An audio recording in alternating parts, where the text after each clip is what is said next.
이 시간 우리에게 주신 하나님 말씀 에스겔서 1장 1절부터 3절까지 말씀입니다.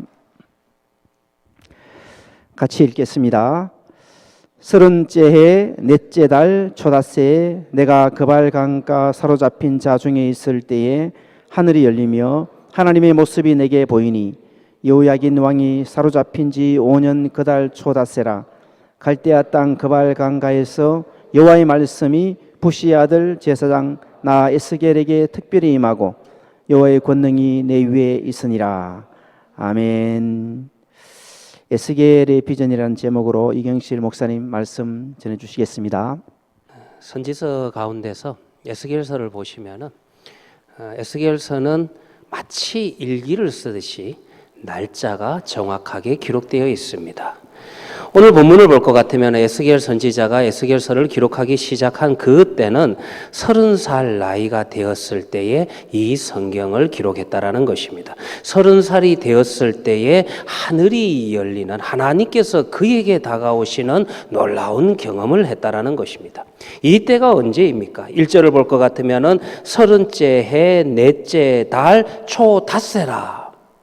이 날이 에스겔 선지자에게는 어떤 의미가 있습니까?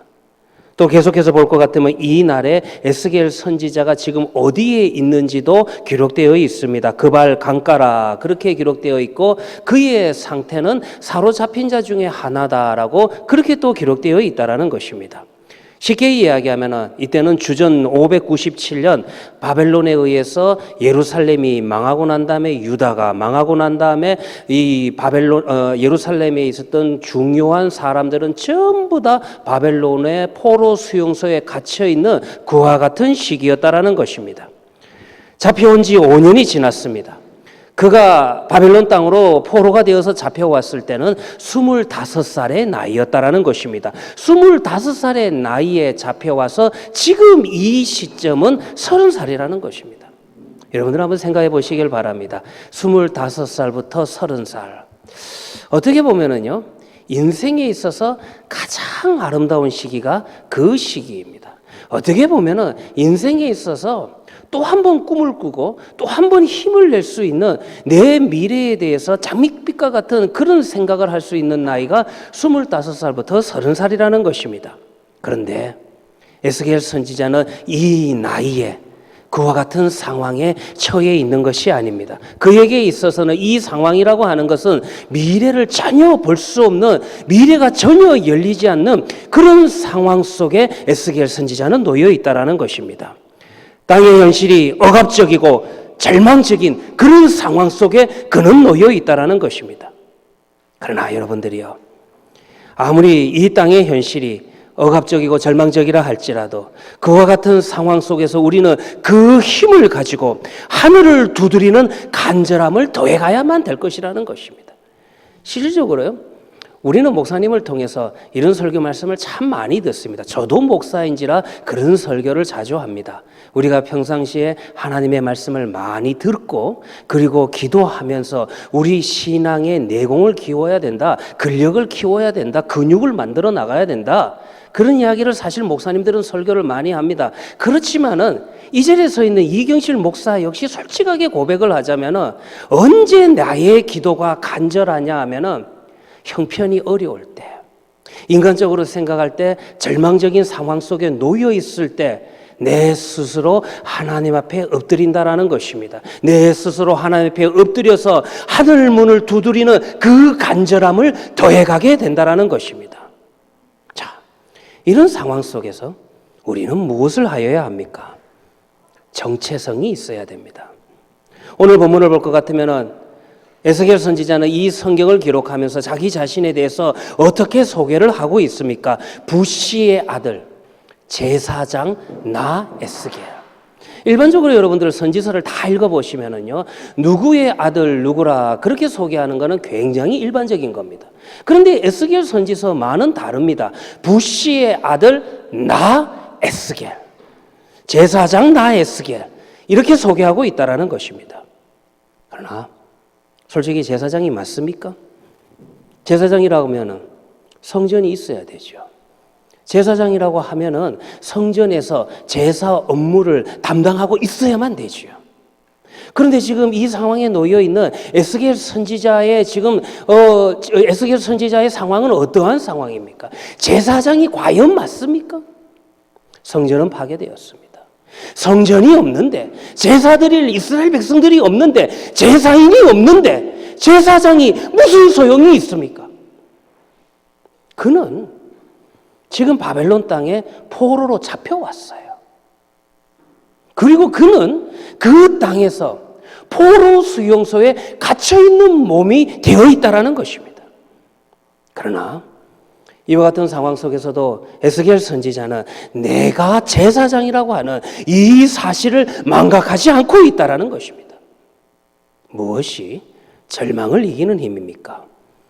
산산조각난 조국의 모습처럼 구겨져버린 청춘의 절망을 듣고 일어설 수 있는 힘은 내가 누구인가입니다.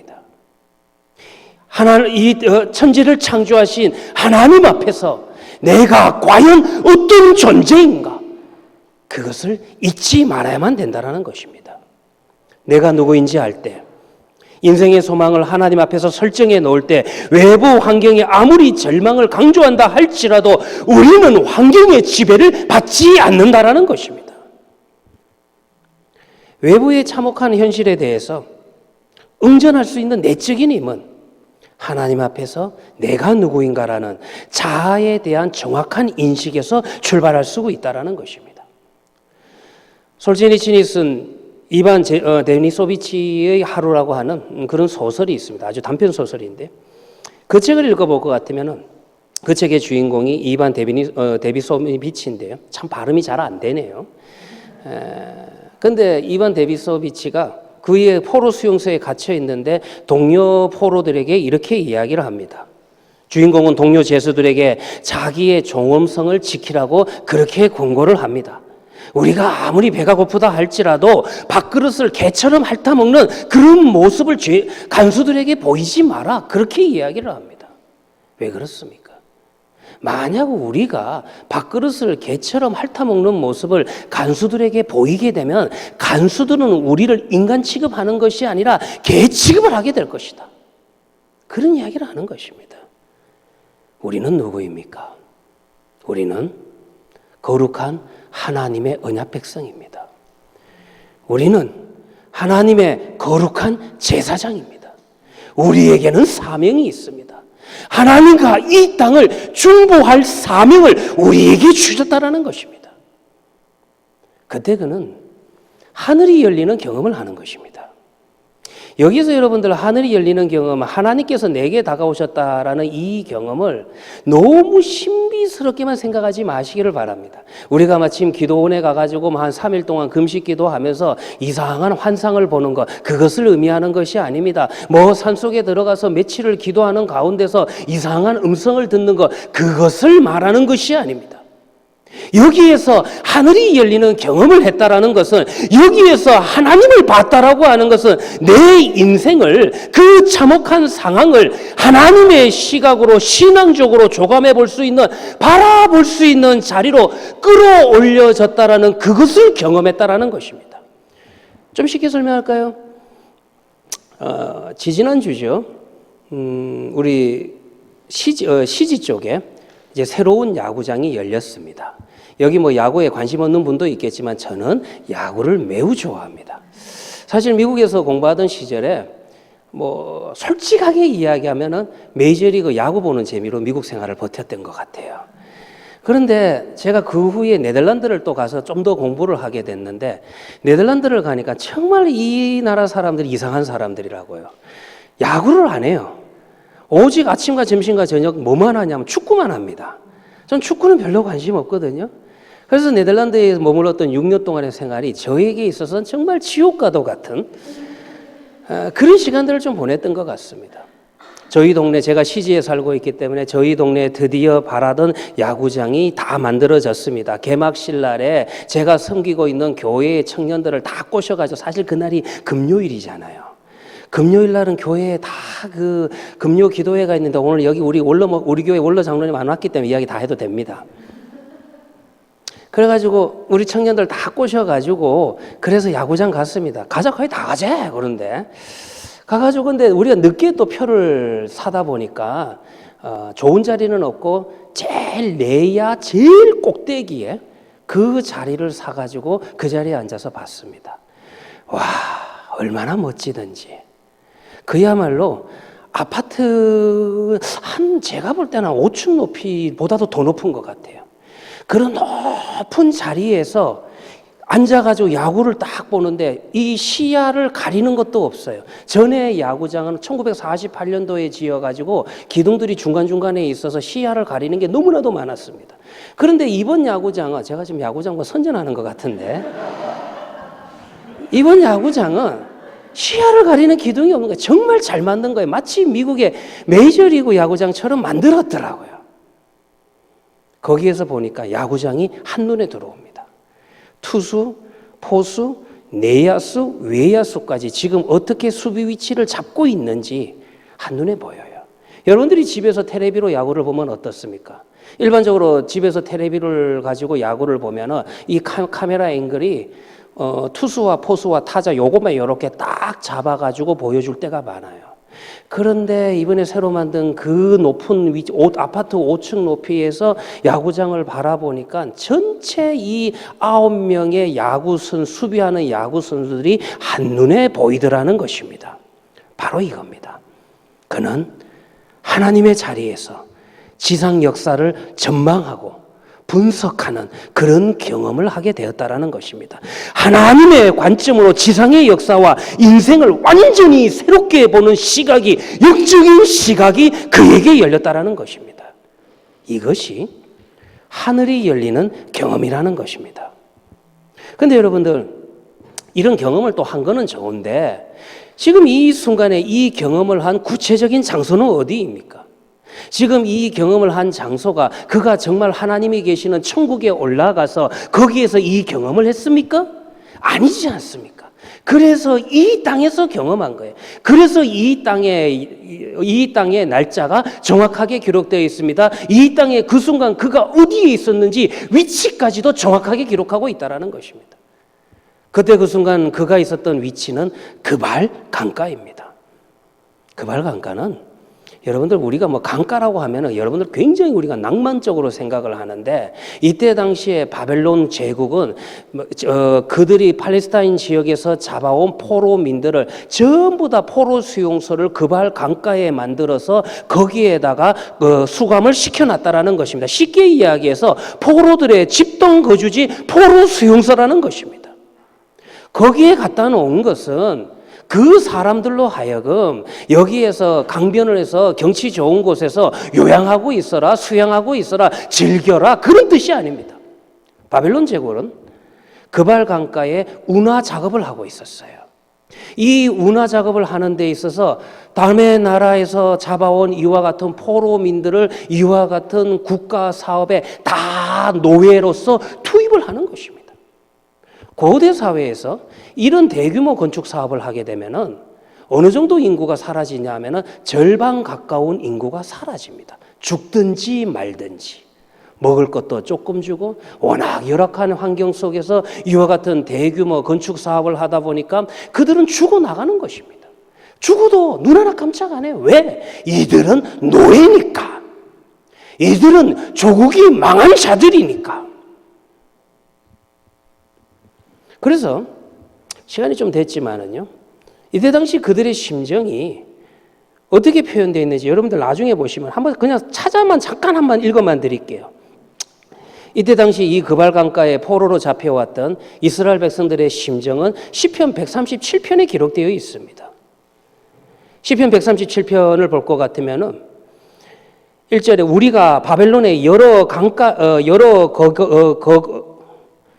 여러 거기에 앉아서 시온을 기억하며 울었도다. 바벨론 강가에 앉아서 우리가 울었다. 3절을 볼 것 같으면 이는 우리를 사로잡은 자가 거기서 우리에게 노래를 청하며, 이 노래를 청한 자는 누구냐면 바벨론의 지배자들이에요. 지금 자기네들 감정과는 아무 상관없이 너희들이 옛날에 그 성전에서 불렀던 노래 그거 듣기 괜찮더라. 우리의 흥을 돋구기 위해서 그 노래 한번 불러봐라. 지금 안 그래도 조국이 망하고 포로가 되어서 바벨론에 잡혀온 것만 해도 노예의 삶을 살고 있는 것만 해도 그들의 삶이 지금 눈물이 그들에게 음식이 되고 있는 그런 상황임에도 불구하고 바벨론의 지배자들은 그들을 불러서 너희들이 한번 우리를 즐겁게 할 수 있는 노래 한번 불러봐. 그런 이야기를 합니다. 이는 우리를 사로잡은 자가 거기서 우리에게 노래를 청하며 우리를 황폐하게 한 자가 기쁨을 청하고 자기들을 위하여 시온의 노래 중 하나를 노래하라 함이로라. 그들의 심정이 어떻게 나와 있습니까? 우리가 이방 땅에서 4절이죠. 어찌 여호와의 노래를 부를까? 9절을 볼 것 같으면 내 어린 것들을 바위에 메어치는 자는 복이 있으리로다. 여러분들 이거는 또 다른 말로 복수시가 됩니다.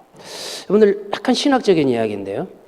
어떻게 하나님의 말씀에 복수시가 있을 수 있습니까? 잘 알고 있다시피 하나님은 하나님의 언약 백성들에게 복수를 명하신 적이 없습니다. 복수는 나의 것이니 하나님께서 하나님에게 철저히 맡기라고 명하신 것이 하나님의 본래 본뜻이에요. 그런데 여러분들이 시편의 시를 읽어볼 것 같으면 저주시라고 이야기하는 이와 같은 복수시들이 종종 나타납니다. 하나님, 어떻게 하나님께서 하나님의 언약 백성들에게 복수 이런 기도를 할 수 있도록 허락하시고 이런 노래가 어떻게 하나님의 말씀이 되어서 성경에 기록되어 있을 수 있습니까? 의아하죠?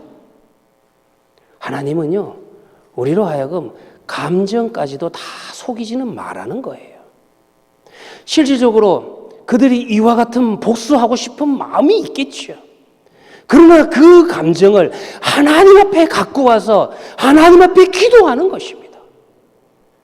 그들이 하나님 앞에 나와서 노래하는 것은, 그들이 하나님 앞에 엎드려서 기도하는 것은 자신의 감정을 숨기고 이와 같이 그냥 하나님 앞에 아첨하는 그런 노래, 그런 기도를 드리는 것이 아닙니다. 감정적으로 너무나도 정확하게, 정직하게 그들의 감정을 하나님 앞에 내어놓고 있다는 것입니다. 여러분들, 슬픕니까? 사람들 붙들고 슬프다고 이야기하지 마시고 하나님 앞에 엎드려서 하나님, 내가 슬픕니다. 마음껏 우시며 기도하시기 바랍니다. 여러분들 정말 힘듭니까? 내가 힘들다고 사람들 붙들고 이야기하지 마시고 나의 힘이 되시고 나의 능력이 되신 여호와 하나님 앞에 엎드려서 내가 정말 힘들다고 여러분들의 감정을 솔직하게 한번 쏟아보시기를 바랍니다. 에스겔 선지자는 이렇게 처참한 체험을 경험하게 됩니다. 이것이 에스겔의 인생이라는 것입니다. 그런데 에스겔에게 있어서 더 절망적인 상황은 또 어떤 상황이냐면은 공동체의 절망이라는 것입니다. 사실 여러분들 우리나라는요, 좀 죄송한 이야기지만 제가 뭐 이런 거를 다 그 사회학적으로 분석할 능력은 되지는 못하지만 세대 차이가 상당히 납니다. 그러니까 저는 뭐 50인데 저를 기준으로 해서 저희 아버님 세대와 20, 30대가 되는 우리 청년들의 세대 간의 어떤 가치관에 대한, 국가관에 대한 차이가 굉장히 많아요. 대표적으로 이야기하면은 뭐 한미 동맹이라든가 북한 문제에 대해서 상당한 세대차가 있다라는 것입니다. 저는 이것을 전쟁에 대한 유무, 경험, 체험 이것 때문에 그런 것이 아닌가 그런 생각을 해봅니다. 왜냐하면 저는 저희 아버님도 이북계입니다. 그런데 미국에 가서 2세 되는 아내와 결혼을 했는데 2세 되는 제 아내도 알고 봤더니만 장인 장모님이 다 평양에서 나온 이북계입니다. 이분들의 사고는요, 전쟁을 경험했어요. 이분들은 전쟁을 통해서 사람이 죽은 모습을 수없이 길가에 죽어서 쓰러져 있는 모습을 경험을 했다라는 것입니다. 체험을 했다라는 것입니다. 전쟁에 대한 체험이, 그 두려움이, 그 염려가 우리나라가 망할 수 있다. 우리 공동체가 붕괴될 수가 있다라는 그런 염려 속에 사로잡혀 살아갔던 인생이 우리 아버지 인생입니다. 그런데요, 우리 솔직하게 이야기합시다. 저를 기준으로 해서 아마 지금 40대 이하는 뭐 북한에서 뭐 핵폭탄을 만들었다고 해도 지금 국제 정세가 아무리 힘들다고 해도 그래도 이 정도 걱정은 안 해요. 설마 대한민국이 망하겠냐? 그런 생각은 안 한다라는 것입니다. 이건 어쩔 수 없는 것입니다. 전쟁을 통해서 공동체가 붕괴되는 것을 경험해 보았느냐, 하지 않았느냐, 이 경험에 대한 유무에서 세대 차이가 나타날 수 있다는 것입니다. 절망이 언제 가장 극단적인 절망이 되는 줄 압니까?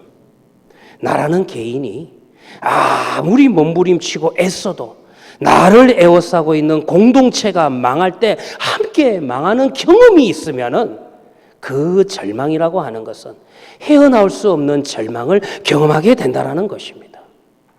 여러분들 앞으로 물론 여기 선생님들도 계시지만 또 청년들이 많이 계시니까요.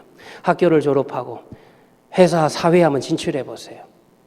정말 여러분들의 청춘을 바쳐서 최선을 다해서 일하지만 하나님께서 나에게 주신 재능을 아낌없이 정말 노력하고 있지만 그럼에도 불구하고 내 회사 전체의 생각이 너무나도 바르지 않을 때, 내가 입사해서 내가 월급을 받고 있는 우리 회사 사장의 비전이 너무나도 나의 생각과 다를 때, 아무리 열심히 노력하고 힘쓰고 애를 써도 점점 우리 회사의 매출이 계속 떨어지는 그런 상황에 놓여 있을 때, 그때 우리가 느끼는 절망이라고 하는 것은, 공동체의 절망이라고 하는 것은 개인적인 절망을 넘어서게 된다는 것입니다.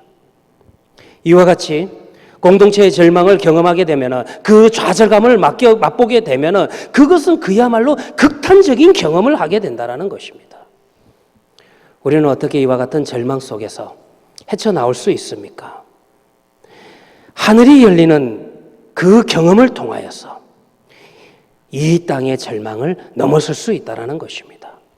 땅의 절망이 내 앞을 가리는 현실 속에서 믿음 아래서 하나님이 주시는 강력한 소망으로 이 땅의 흑암을 돌파해 버릴 수가 있다는 것입니다. 믿음을 소유한 자는 회복될 수 있습니다. 믿음을 소유한 자는 복원될 수 있다는 것입니다. 넘어져도 다시 재기할 수 있는 복원력, 실망하는 마음을 다스릴 수 있는 그 능력, 인생의 초조함 앞에서도 떨어지는 벚꽃잎을 바라보면서 한 번 웃을 수 있는 인생의 여유를 가질 수 있는 그와 같은 능력을 소유할 수 있다는 것입니다. 이것이 하늘문이 열리는 경험이라는 것입니다. 새로운 관점으로 현실을 재해석하는 것입니다. 전혀 다른 차원의 의미를 발견하는 것입니다. 그 이전에는 절망이었지만 이제 하늘문이 열리는 하나님을 만난 자들은 이 고난을 통하여서, 이 절망을 통하여서 하나님께서 준비하고 계시는 궁극적인 소망, 승리의 날을 볼 수 있는 능력이 가지게 된다는 것입니다. 절망 너머에 있는 궁극적인 승리의 소망을 통찰하게 된다는 것입니다. 기억하시기 바랍니다. 에스겔 선지자는 이 순간 무엇을 봤습니까? 유다가 망해도, 예루살렘 성전이 다 파괴되었어도 하나님은 아무 이상이 없다.